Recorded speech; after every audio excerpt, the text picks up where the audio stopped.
तर या अतिवृष्टीमुळे शेतकऱ्यांचं अतोनात नुकसान झाले। पाहूया टॉप 9 बातम्या। अहिल्यानगरमधील चिंचोडी पाटील आणि जेऊर गावात नदीचं पाणी शिरलं, जनजीवन विस्कळीत। कामाशिवाय घराबाहेर पडू नका, प्रशासनाचं आवाहन। नाशिकच्या रामकुंड परिसरात पाणी, परिसरातील दुकानातही पाणी शिरलं।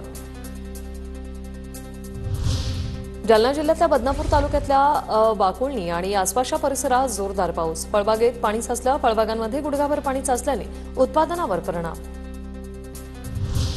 धाराशिव जिल्ह्यातील तिरणा नदीला पूर, नदीकाठच्या गावांना प्रशासनाचा सावधानतेचा इशारा। नदीकाठच्या शेतीचं मोठं नुकसान, ड्रोन दृश्य समोर। बीड जिल्ह्यात आज पुन्हा मुसळधार पाऊस पडण्याचा इशारा। बीडसह 11च्या 11 तालुक्यांना अतिवृष्टीचा मोठा फटका। सततच्या पावसामुळे शेतात पाणी साचल्याने पिकं नष्ट। छत्रपती संभाजीनगरमधील वैजापूर तालुक्यात मुसळधार पाऊस, परसोडा गावातील पुलाला पाणी लागलं। ढेकू नदीला मोठा पूर आल्यानं गावात पाणी शिरलं। छत्रपती संभाजीनगर शहरात देखील मुसळधार पाऊस, पावसामुळे मुकुंदवाडी भागातील घरांमध्ये पाणी शिरलं, घरातील साहित्याचं नुकसान। सततच्या पावसामुळे पंढरपूर तालुक्यातील शेतीपिकाचं मोठ्या प्रमाणात नुकसान। विराजी कुरोलीमधील शेतीला अतिवृष्टीचा तडाखा, 4 एकरवरील शेवग्याच्या शेंगांचं नुकसान। शेतकरी उद्धव कौलगेंचं लाखोंचं नुकसान।